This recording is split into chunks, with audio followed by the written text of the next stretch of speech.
Oke, hari ini kita akan bahas terkait dengan conceptual framework. Conceptual framework ini biasa disebut dengan kerangka konseptual pelaporan keuangan, di mana dalam kerangka ini akan membahas terkait apa saja yang harus diperhatikan saat kita melakukan penyusunan laporan keuangan. Nah, terkait pembahasan ini akan dibagi menjadi 3 bagian. Bagian yang pertama yaitu ada di video ini, yaitu terkait dengan level dasar atau level pertama. Level pertama ini isinya adalah tujuan dasar atau basic objective. Kemudian nanti di video kedua itu terkait level kedua. Apa saja isinya? Isinya ada 2 hal. Yang pertama adalah karakteristik kualitatif, kemudian yang kedua ada elemen laporan keuangan. Nah, di video terakhir itu kita akan bahas level ketiga. Apa saja isinya? Isinya adalah bagaimana kita melakukan pencatatan akuntansi, apa saja asumsi yang mendasarinya, prinsip-prinsip apa yang kita gunakan, serta ada batasan atau kendala apa dalam penyusunan laporan keuangan. Oke, kita mulai pembahasannya untuk level pertama. Baik, kita akan masuk ke materi pertama, yaitu Conceptual Framework Level 1. Conceptual Framework sendiri merupakan kerangka dasar dalam penyusunan laporan keuangan. Terbagi menjadi 3 level yang saat ini akan saya jelaskan, yaitu level pertama. Kita akan masuk ke materinya. Oke, sebelum masuk ke materi, kita akan sedikit mengingat terkait basic activity atau aktivitas dasar yang dilakukan pada saat kita melakukan penyusunan keuangan atau menyelenggarakan kegiatan dalam siklus akuntansi. Yang pertama yaitu mengidentifikasi. Mengidentifikasi ini proses utama di mana kita akan melakukan identifikasi terhadap kejadian-kejadian. Nah, kejadian ini pertama kita akan klasifikasikan kejadian ekonomi dan non-ekonomi. Kita akan gunakan kejadian ekonomi, itu yang terkait dengan transaksi bisnis. Selanjutnya kita akan mengidentifikasi apakah event tersebut adalah transaksi. Sebagai contoh, seorang marketing yang mendatangi potensial customer-nya, kemudian berbincang terkait tawaran produk, misalnya tawaran produk, menyampaikan proposalnya. Kemudian potensial customer menyatakan bahwa oke, saya akan pelajari dulu proposal ini. Nah, di situ sudah terjadi kegiatan ekonomi atau di mana marketing menawarkan produk, kemudian potensial customer juga akan mereview proposal tersebut. Tapi dalam kegiatan tersebut, dalam kejadian tersebut belum terjadi transaksi. Belum terjadi kesepakatan antara dua belah pihak, sehingga kejadian tersebut belum dicatat dalam transaksi akuntansi. Mungkin bisa di memo oleh marketingnya seperti itu, tapi belum masuk ke pencatatan akuntansi. Kemudian sebagai contoh, customer tersebut memesan barang, kemudian kita menyepakati untuk memberikan produk tersebut. Nah, di situ sudah ada kesepakatan harga, di situ sudah ada kesepakatan kapan barang akan dikirim. Kemudian mungkin juga customer sudah memberikan down payment atau uang muka. Nah, inilah yang disebut dengan transaksi. Kemudian setelah kita mengidentifikasi suatu transaksi, apa yang akan dilakukan? Selanjutnya adalah kita akan menganalisis transaksi tersebut. Transaksi itu adalah transaksi apa? Pencatatannya bagaimana? Akun apa saja yang terlibat? Debit kreditnya, nominalnya, perhitungannya, seperti itu. Kapan akan diakui? Berapa yang diakui saat ini? Berapa yang belum bisa kita akui? Apa yang sudah menjadi hak kita? Apa yang masih menjadi kewajiban kita? Contohnya seperti itu. Dalam proses pencatatan ini, setelah menganalisis transaksi, kita akan membuat jurnalnya atau mencatat jurnalnya. Setelah jurnal jadi, kita akan melakukan posting ke buku besar. Kita akan memisah-misahkan, mengkategorikan masing-masing akun, hingga kita bisa tahu saldo akhir per masing-masing akun yang digunakan oleh perusahaan.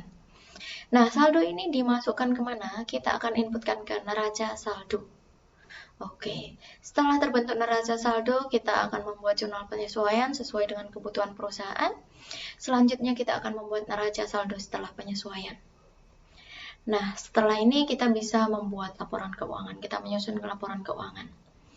Oke, setelah itu ada di siklus akuntansi ada jurnal penutup, kemudian neraca saldo setelah penutupan, dan akan muncul opening balance, kemudian akan bergulir lagi sama seperti itu di setiap periode akuntansinya. Selanjutnya, yang terakhir, yaitu mengkomunikasikan. Mengkomunikasikan apa? Informasi akuntansi yang tadi sudah kita buat atau kita susun. Dari suatu organisasi kepada pihak yang membutuhkan atau pihak yang tertarik. Nah, pihak ini ada dua, yaitu pihak eksternal dan pihak internal. Pihak eksternal akan kita bahas lebih lanjut nanti di slide berikutnya. Dan ada pihak internal. Pihak internal juga membutuhkan laporan keuangan. Laporan keuangan, informasi selain itu juga ada informasi keuangan yang lain. Misalnya contohnya laporan produksi, laporan harga pokok produksi, dan lain sebagainya, laporan piutang yang lebih detail seperti itu. Itu digunakan oleh manajemen untuk melakukan perencanaan, dilakukan untuk mengambil keputusan, dan juga melakukan evaluasi terhadap proses yang sudah berjalan sebelumnya. Oke, saya lanjutkan. Kita akan sedikit bahas terkait financial statement. Financial statement terdiri dari statement of financial position atau biasa disebut dengan neraca atau laporan posisi keuangan LPK. Laporan ini menunjukkan saldo akhir dari masing-masing akun neraca dari suatu perusahaan, akun real perusahaan di di tanggal tertentu, per tanggal tertentu. Selanjutnya adalah income statement atau laporan laba rugi. Laporan ini menunjukkan atau memberikan informasi terkait kegiatan operasional yang sudah dilakukan oleh perusahaan. Berisi akun-akun laba rugi atau akun-akun nominal. Selanjutnya ada laporan perubahan ekuitas. Laporan ini akan memberikan informasi kepada pengguna terkait mutasi atau perubahan dari modal yang dimiliki oleh perusahaan atau akun-akun di ekuitas. Selanjutnya tidak kalah penting ini adalah laporan arus kas. Laporan arus kas dapat memberikan informasi yang lebih rinci terkait bagaimana perusahaan menggunakan kasnya. Laporan ini pun mendukung laporan laba rugi dengan lebih memberikan penjelasan terkait sebetulnya antara laba dengan kas yang dimiliki perusahaan itu ada perbedaan. Nah, perbedaan itu disebabkan oleh apa saja, transaksi non-kas apa saja yang ada di perusahaan, contohnya seperti itu. Kemudian yang terakhir yaitu note disclosure. Ini merupakan catatan atas laporan keuangan, merupakan perincian atau penjelasan detail terkait akun-akun yang ada di laporan laba rugi. Di laporan keuangan. Di sini juga akan memberikan penjelasan terkait kebijakan yang digunakan oleh perusahaan, kemudian perhitungan detailnya untuk masing-masing akun seperti itu. Nah, sedangkan pelaporan keuangan atau financial reporting ini adalah hal yang lebih besar dari financial statement karena di dalam financial reporting ini ada financial statement di dalamnya. Perusahaan yang sudah listing akan menerbitkan financial reporting. Di sini berisi terkait financial statement jelas, kemudian ada auditor report, kemudian ada strategic report. Nah, strategic report ini biasanya berisi terkait apa saja strategi yang akan diambil oleh perusahaan, yang akan dilakukan oleh perusahaan. Jelas hal ini akan menarik investor. Investor lebih memahami terkait rencana-rencana yang akan dilakukan oleh perusahaan. Selanjutnya ada laporan direksi. Laporan direksi lebih ke yang sudah lalu, apa saja yang sudah dilakukan, kemudian pengembangan apa yang kemarin dilakukan, strategi apa yang kemarin sudah dilakukan, serta apakah akan ada evaluasi untuk kedepannya seperti apa. Kemudian terkait tata kelola perusahaan, tata kelola organisasi, dan juga dimungkinkan adanya terkait corporate social responsibility report. Di sini perusahaan akan bercerita tentang apa saja yang sudah diberikan atau dilakukan untuk masyarakat sekitar, misalnya terkait lingkungan seperti apa. Karena memang investor saat ini tertarik dengan perusahaan yang concern atau mementingkan atau tidak hanya profit oriented saja, tapi juga perusahaan-perusahaan yang itu memperhatikan lingkungan seperti itu. Nah, untuk financial reporting ini tidak terbatas pada yang saya sebutkan ini saja, karena ini adalah hanya contoh.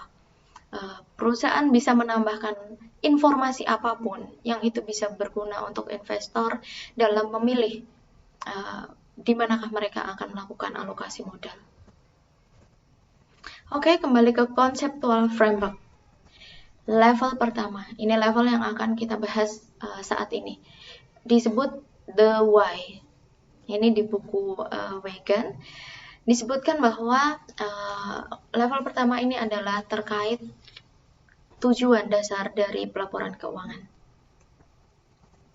Level kedua itu bridge, itu yang menghubungkan antara level 1 dan level 3, jembatan di antaranya. Selanjutnya level ketiga adalah the how, bagaimana cara mengimplementasikan. Oke.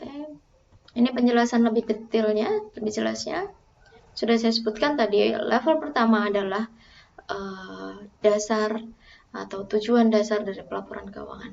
Nah, di level kedua di sini isinya ada dua, yaitu karakteristik kualitatif dan elemen laporan keuangan. Karakteristik kualitatif sendiri terdiri dari dua hal. Yang pertama adalah fundamental kualitatif, kemudian yang kedua adalah enhancing quality. Kemudian di level ketiga itu kita belajar tentang bagaimana kita mengakui, rekognisi, pengukuran, dan bagaimana konsep-konsep untuk menyajikan informasi keuangan. Oke, yang pertama. Level pertama adalah tujuan dasar dari pelaporan keuangan. Di sini lebih ditekankan karena ini pengaturan dasar ya, kerangka konseptual. Konsepnya adalah bagaimana memberikan informasi kepada pengguna terkait informasi keuangan dari suatu perusahaan. Nah, user di sini disebutkan ada investor dan kreditor. Investor lebih ke arah terkait penanaman modal atau capital allocation yang akan mereka lakukan. Sedangkan kreditor di sini menggunakan laporan keuangan untuk membuat keputusan di manakah akan menyalurkan pinjaman atau memberikan pinjaman kepada perusahaan. Karena kreditor pun butuh keyakinan bahwa dana yang diberikan merupakan dana yang nantinya akan memberikan return berupa interest kepada mereka. Mereka pun akan berhati-hati karena contohnya saja bank tidak akan langsung memberikan pinjaman kepada suatu entitas. Bank membutuhkan keyakinan bahwa entitas tersebut sanggup membayar pinjaman yang diberikan, sanggup membayar bunganya, contohnya seperti itu. Sehingga tidak terjadi gagal bayar, bank tidak mengalami kerugian, contohnya itu. Kemudian capital allocation tadi sudah dijelaskan terkait bagaimana nih investor akan mengalokasikan modalnya, akan menanamkan modalnya ke perusahaan mana saja, besarannya berapa. Karena dalam penanaman modal banyak sekali dasar atau pertimbangan dari seorang investor. Kemana saja mereka akan menyalurkan dananya. Oke, saya rasa ini sama seperti yang tadi. Bagaimana pelaporan keuangan itu bisa berguna terkait dengan kapasitasnya pengguna tadi sebagai penyedia modal. Oke, terima kasih. Saya cukupkan untuk materi kali ini. akan lanjut ke materi yang kedua, yaitu conceptual framework di level kedua. Terima kasih.